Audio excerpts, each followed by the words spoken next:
Welcome to all of you. आज हम लोग इस वीडियो में देखेंगे ये अप्लाइड मैकेनिक्स का सेकंड वीडियो है। ठीक है, इससे पहले हम लोगों ने फर्स्ट वीडियो कंप्लीट कर लिया है। ठीक है, तो फर्स्ट वीडियो हम लोग इंट्रोडक्शन कर लिया था और टाइप्स ऑफ मैकेनिक्स के बारे में पढ़ लिया था। मैकेनिक्स उनके डिटेल्स के बारे में हम लोग देख लिया था। ये सारी चीज़ें हम लोगों ने पढ़ चुका है। ठीक है, तो आज हम लोग आगे बढ़ेंगे। ठीक है, तो आगे हम लोग देखते हैं नेक्स्ट स्लाइड। ठीक है, आज हम लोग ये जानेंगे कि अप्लाइड मैकेनिक्स क्या है। ठीक है ना, अप्लाइड मैकेनिक्स के बारे में हम लोग जानेंगे यहाँ पे कि अप्लाइड मैकेनिक्स क्या है। जैसे कि पिछले ही वीडियो में हम लोग देखा था कि केवल हम लोगों को समझा था मैकेनिक्स के बारे में। ठीक है ना, क्या मैकेनिक्स के बारे में समझा था। आज हम लोग समझेंगे कि ये अप्लाइड मैकेनिक्स क्या है। ठीक है, क्योंकि हम लोग के सब्जेक्ट का नाम जो है वो क्या है, अप्लाइड मैकेनिक्स है। अप्लाइड मैकेनिक्स का मतलब क्या है, क्यों अप्लाइड मैकेनिक्स हम लोग पढ़ रहे हैं, मैकेनिक्स नहीं पढ़ रहे हैं। उस चीज़ों का नाम होता है इंजीनियरिंग मैकेनिक्स। ठीक है ना, इंजीनियरिंग मैकेनिक्स क्या है। ठीक है, सबसे पहले हम लोग को समझना क्या है कि अप्लाइड मैकेनिक्स क्या है, क्यों हमारे सब्जेक्ट का नाम अप्लाइड मैकेनिक्स है, ये हम लोग यहाँ पे समझेंगे। ठीक है, थियरी पढ़ने से पहले हम लोग अपने से ही समझ लेते हैं सिंपल लैंग्वेज में कि अप्लाइड मैकेनिक्स से कहा क्यों जाता है। ठीक है ना, जो हम लोग का सब्जेक्ट है अप्लाइड मैकेनिक्स, क्यों हम लोग अप्लाइड मैकेनिक्स पढ़ रहे हैं, इसका सिंपल सा जवाब है अप्लाइड का मतलब वो होता है जो उपयुक्त हो रहा हो। ठीक है ना, जो कि हमारे यूज के लिए हो, ऐसा मैकेनिक्स। ठीक है, जैसे कि डिप्लोमा बेसिस पे हम जो मैकेनिक्स पढ़ते हैं वो अपने यूज के पर्पज से पढ़ते हैं। जैसे इंडस्ट्रियल में जब हम लोग जाते हैं किसी काम को करने के लिए, ठीक है, तो इंडस्ट्री वगैरह में क्या होता है, जो भी काम हो रहे होते हैं उन्हीं को हम लोग को आगे बढ़ाना होता है। ठीक है, तो जो भी अप्लीकेबल मैकेनिज्म है, ठीक है, वहाँ पे उन चीज़ों को यूज किया जाता है। ठीक है, तो वो चीज़ें हम लोग के यहाँ सीखनी है जो कि इंडस्ट्री में अप्लाइड है, जो कि यूज हो रहा है, उन चीज़ों को हम लोग के यहाँ पे सीखना है। ठीक है, बहुत ज़्यादा एक्स्ट्रा चीज़ें हम लोग को करने की आवश्यकता नहीं है। ठीक है, तो उन्हीं चीज़ों को हम लोग देखते हैं।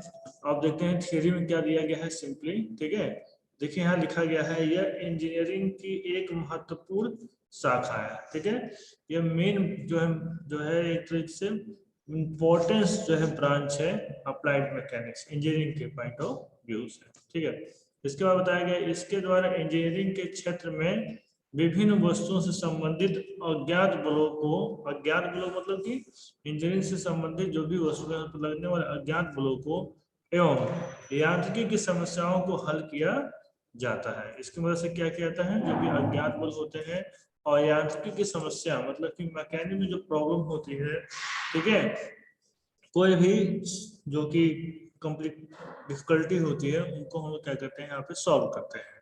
ठीक है, जैसे जैसे बताया गया है क्या, यांत्रिकी के ज्ञान के आधार पर विभिन्न मशीनों के पुर्जों, एक मिनट को साफ करें, यांत्रिकी के ज्ञान के आधार पर विभिन्न मशीनों के पुर्जों, क्रेन के अंगों, क्रेन के अंगों का मतलब क्रेन के जो पार्ट्स हैं उनके बारे में बात हो रही है, कैचो, टस्ट के अवयव मतलब कि मेंबर्स आदि में अज्ञात बलों को ज्ञात करना एवं पतले खोलों आदि का डिजाइन करना सरल हो जाता है। इसका क्या मतलब है, जब हम अप्लाइड मैकेनिक्स से ज्ञान रखते हैं तो हम लोग जो छोटी छोटी समस्याएं आती हैं, जैसे कि मशीनों के पुर्जे पर कौन कौन से बल लग रहे हैं, जैसे अज्ञात बल का क्या मतलब, कोई बल ऐसा लग रहा हो जो कि अनैच्छिक हो, मतलब कि अनवांटेड हो, लेकिन वो मशीन के पुर्जे पे वो बल अप्लाइड हो रहे हैं तो उससे क्या होगा, नुकसान होगा। ठीक है, उससे जब बल लगेगा तो वो कहीं ना कहीं मशीन को खराब करने का काम करेगा। अगर हम उसे पता लगा लेते हैं तो उसे हम रिमूव कर सकते हैं और मशीन की वजह सही चल सकते हैं। ठीक है, और इसके अलावा इसी प्रकार से बताया गया क्रेन के अंगों में या कैंचियों के अंगों में जो है ज्ञात बलों को पता करके उन्हें जो प्रॉब्लम क्रिएट हो उसे सॉल्व कर सकते हैं। इसके अलावा जो मैकेनिक्स का बेसिक जो नॉलेज है वो भी हम लोग यहाँ पे लेंगे। ठीक है, अब अगर आपसे पूछा जाए अप्लाइड मैकेनिक्स क्या है, ठीक है, तो अप्लाइड मैकेनिक्स के बारे में आप तो वो समझ चुके हैं, वो चीजें आपको बताएंगे जो मैकेनिक्स अप्लाइड होती है। ठीक है, इंडस्ट्री लेवल पे वो हम लोग यहाँ पे पढ़ते हैं। ठीक है, और जैसे कि कोई भी अज्ञात बल मतलब कि हम लोग फाइंड आउट करके जो भी प्रॉब्लम होती है उन्हें हम लोग सॉल्व करने का काम करते हैं। ठीक है, ये चीज है। इसको हम लोग क्या करते हैं, एक बार और समझ लेते हैं शुरू से कैसे बताया गया यहाँ पे। जो हम लोग का हेडिंग है वो क्या है, अनुपयुक्त यांत्रिकी मतलब कि अप्लाइड मैकेनिक्स। अप्लाइड मैकेनिक्स के बारे में अगर लिखने के लिए आ गया तो किस तरीके से आप लिखेंगे वो चीजें यहाँ पर है। इस चीज को पढ़ लेंगे तो लिखने में आसानी हो जाएगी। देखिए क्या बताया गया है, यह इंजीनियरिंग की एक महत्वपूर्ण शाखा है। ठीक है, ये इंजीनियरिंग की एक महत्वपूर्ण शाखा है। ठीक है, इसके द्वारा इंजीनियरिंग के क्षेत्र में विभिन्न वस्तुओं से संबंधित अज्ञात बलों को एवं यांत्रिकी की समस्याओं को हल किया जाता है। ठीक है, अज्ञात बलों को ज्ञान करके यांत्रिकी की समस्याओं को हल किया जाता है। ठीक है, जैसे एग्जाम्पल क्या दिया गया है, यांत्रिकी के ज्ञान के आधार पर विभिन्न मशीन के पुर्जे, क्रेन के अंगों, कैचों के अवों, मेंबर्स आदि में अज्ञात बलों को ज्ञात करना एवं पतले खोल आदि का डिजाइन करना सरल हो जाता है। पतले खोल का डिजाइन करना मतलब कोई भी ऐसा सेल बना रहे हैं जहाँ पर मटेरियल ज्यादा लगता है, अगर हम एनालिसिस कर लेते हैं कितने ही फोर्स की मतलब कि 100 न्यूटन की फोर्स की आवश्यकता है, ठीक है, तो हम लोग सेल को क्या कर सकते हैं, पतला कर सकते हैं। मतलब कि सेल इतना मोटा है तो वो क्या कर सकता है 500 न्यूटन का भी बल ले सकता है, तो हम उसको पतला कर सकते हैं कि हाँ ठीक है हमें 100 न्यूटन बल की लगने की आवश्यकता है, हम इसको पतला कर लेते हैं जिस पर मैक्सिमम 150 न्यूटन का बल लग सके, तो 100 लगेगा तो हमारा काम चल जाएगा। इस तरीके का एनालिसिस करके हम लोग क्या कर सकते हैं, कास्ट भी कम कर सकते हैं। ठीक है, तो उसकी कीमत को भी घटा सकते हैं। यहाँ बताया गया है पतले खोलों को डिजाइन करने में सरलता होती है। ठीक है, जो डिजाइन करते हैं पतले सेल की उसमें क्या जाती है, सरलता हो जाती है, इजी हो जाता है, जहाँ हम लोग मैकेनिक्स का यूज करते हैं तब। आगे बताया गया है, इसीलिए इंजीनियरिंग क्षेत्र में यांत्रिकी की उपयोगिता एक महत्वपूर्ण स्थान रखती है। ठीक है, इसीलिए यांत्रिकी जो है इम्पोर्टेंट रोल प्ले करता है यहाँ पे। ठीक है, तो आपको ये समझ में आ चुका होगा कि अप्लाइड मैकेनिक्स क्या होता है। ठीक है, यहाँ पे आप समझ चुके होंगे कि अप्लाइड मैकेनिक्स क्या है। ठीक है, तो आगे बढ़ते हैं हम लोग। आगे हम लोग देखते हैं अप्लाइड मैकेनिक्स का यूज कहाँ कहाँ पे हम लोग करते हैं, ये चीजें भी हम लोग यहाँ पे देखते हैं। अगला टॉपिक हमारा यही है कि अप्लाइड मैकेनिक्स का यूज कहाँ पे हो रहा है। तो देखेंगे यहाँ पे बताया गया है यांत्रिकी की उपयोगिता। ठीक है, यांत्रिकी की उपयोगिता क्या यहाँ पे है, यूटिलिटी ऑफ मैकेनिक्स।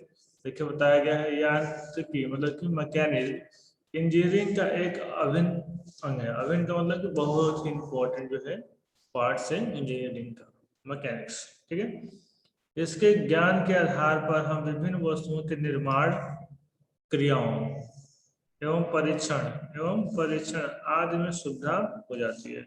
मतलब कि इसके ज्ञान के आधार पर मतलब कि मैकेनिक्स के ज्ञान के आधार पर बहुत सी वस्तुओं के निर्माण क्रियाओं मतलब कि उसके बनाने की क्रिया और उसके परीक्षण की क्रिया में सुविधा हो जाती है। ठीक है, जब हमको इसका नॉलेज हो जाएगा मैकेनिक्स का, तो हम किसी मशीन के बनाने के प्रोसेस में योगदान दे सकते हैं या फिर उसके मैन्युफैक्चरिंग प्रोसेस को चेंज कर सकते हैं, इफेक्टिव बना सकते हैं और भी इफिशियंट कर सकते हैं, उसकी टेस्टिंग भी अच्छे तरीके से कर सकते हैं। तीन सारी जब नॉलेज होता है मैकेनिक्स का, तीन सारी चीजों में सुविधा हो जाती है। तो ये बताया गया है आगे में सुविधा हो जाती है। ठीक है, आगे जिसके कारण अनेक उपयोगी मशीनों, ठीक है, यंत्र विन्यासों तथा ढांचों और कैंचियों इत्यादि के निर्माण कार्यों में सहायता मिलती है। ठीक है, इसके कारण क्या होता है, जो भी हम मशीनरी वगैरह बनाते हैं, ठीक है, मैकेनिक्स का जो यूज करते हैं उसको बनाने में बहुत ज्यादा हेल्प मिल जाती है। ठीक है,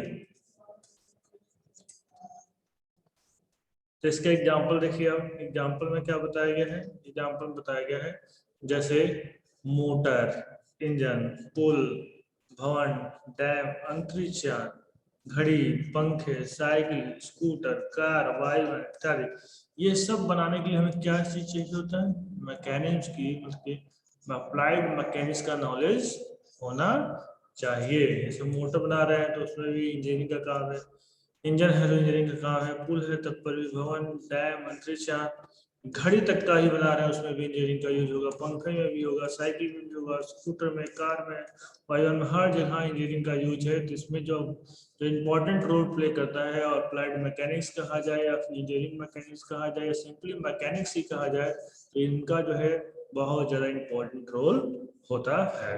ठीक ना।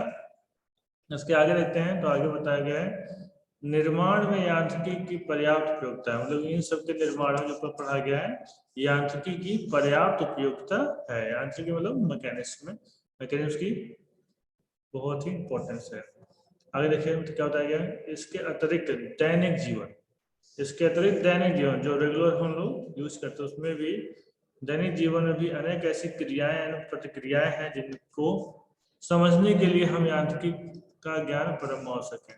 जैसे कि बहुत सारी ऐसी क्रिया हैं जिन्हें हम रोज करते हैं, लेकिन हमें पता नहीं है कि मैकेनिक का उपयोग यहाँ पे हो रहा है। ठीक ना। जैसे कि क्या है, जैसे कि चलना फिरना, इसमें भी मैकेनिक का यूज है। ठीक है। फिसलना, लुढ़कना, पहाड़ी पर चढ़ते समय आगे की ओर झुक जाना, तैरना, पतंग उड़ाना, खाना आदि, ये सब चीजें आप फिजिक्स में ही पढ़े होंगे। ठीक है। लेकिन आप वहां बताया गया जो फिजिक्स काम करता है, लेकिन यहाँ पे बताया जा रहा है आपको यहाँ पे मैकेनिक्स का भी यूज होता है। जो अप्लाइड मैकेनिक्स आप पढ़ रहे हैं वो चीजें यूज होगी, इंजीनियरिंग मैकेनिक्स है वो। ठीक है। सारी चीजें लगभग एक ही चीजों के बारे में बात करती हैं। ठीक है।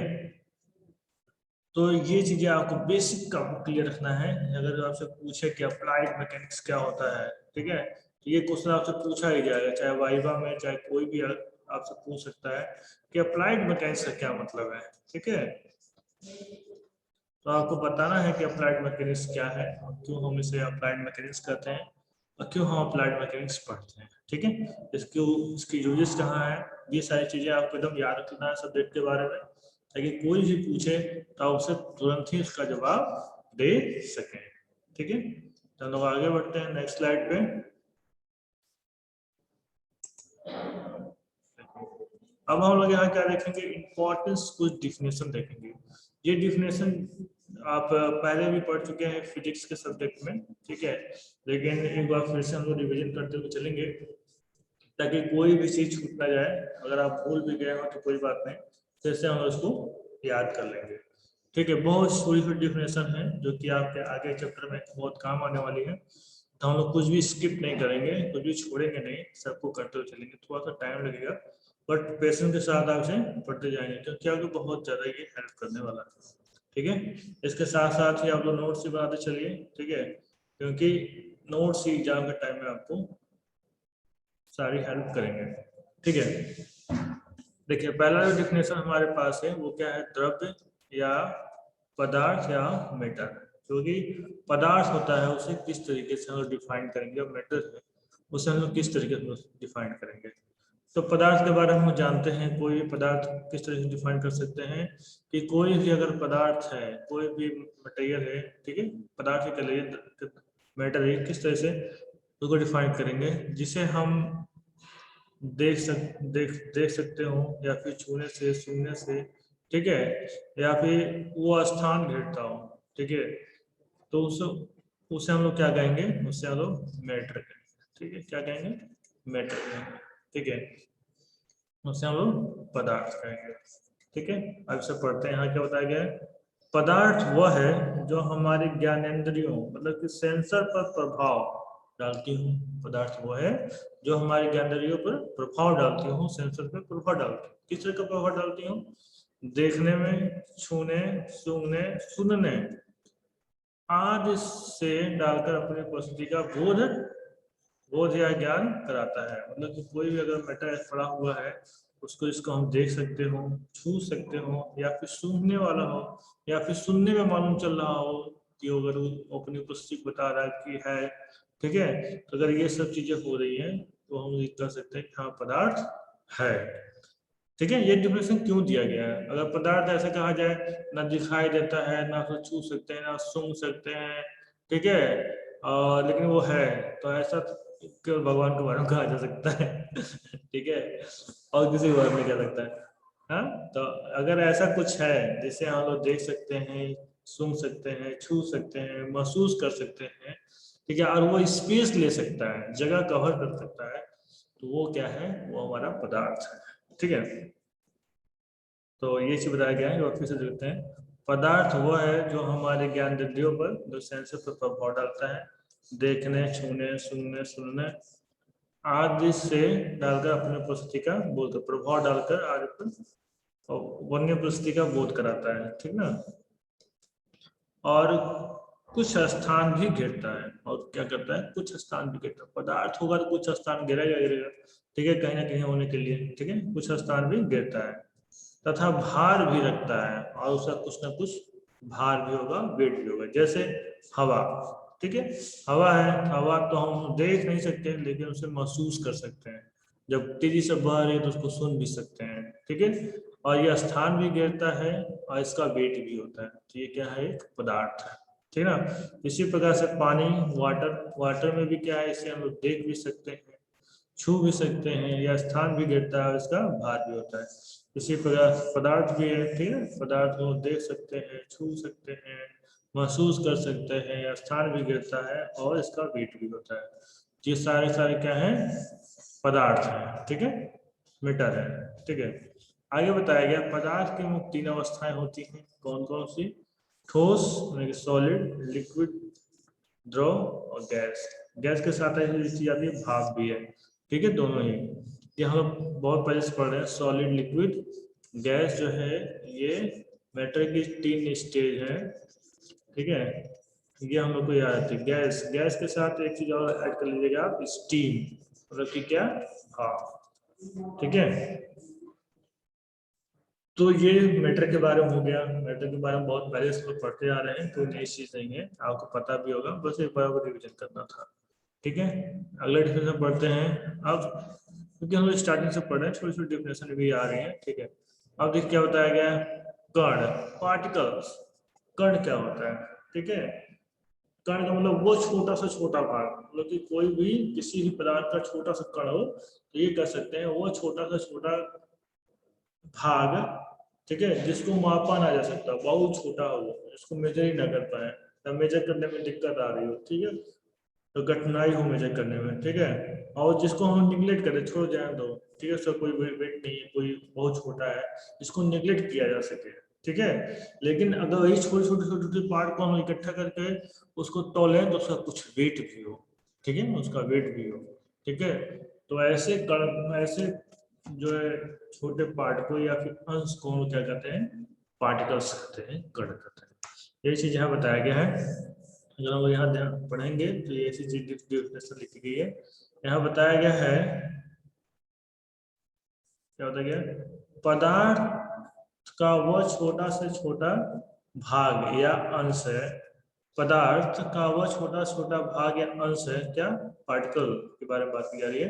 पार्टिकल क्या है, पदार्थ का वह छोटा से छोटा भाग या अंश है जिसकी कोई माप, जिसकी कोई माप नहीं होती है, जिसकी कोई माप नहीं होती है, तथा जिसका आकार, साइज, मतलब नगण्य होता है, इसका साइज का नगण्य होता है, परंतु फिर भी इसमें कुछ न कुछ साथ, मतलब मास तथा भार अवश्य होता है। ठीक है, लेकिन फिर भी इसमें क्या होता है, कुछ ना कुछ इसमें क्या होता है, मास होता है। अगर बहुत सारे कण को इकट्ठा कर दिया जाए और उनका वेट लिया जाए, कुछ ना कुछ उसका जो है मास निकल करके आ जाएगा। ठीक है, तो कुछ ना कुछ उसका भार या फिर द्रव्यमान हो। कण को एक बिंदु द्वारा प्रदर्शित किया जा सकता है, जो कण है उसके एक पॉइंट द्वारा से दिखाया जा सकता है। ठीक है, कभी कभी इसकी स्थिति को निर्देशांकों और कोऑर्डिनेट्स द्वारा भी दर्शाया जाता है। ठीक है, पॉइंट द्वारा भी दिया जाता है, या स्थिति दिखाने के लिए किसी भी कोऑर्डिनेट में इसको इस जगह दिखाया जा सकता है। ठीक है ना, तो आज के लिए इतना ही कर देते हैं। ठीक है, मिलते हैं नेक्स्ट वीडियो में। नेक्स्ट वीडियो में हम इसके आगे का टॉपिक को कवर करेंगे। ठीक है, ओके, थैंक यू।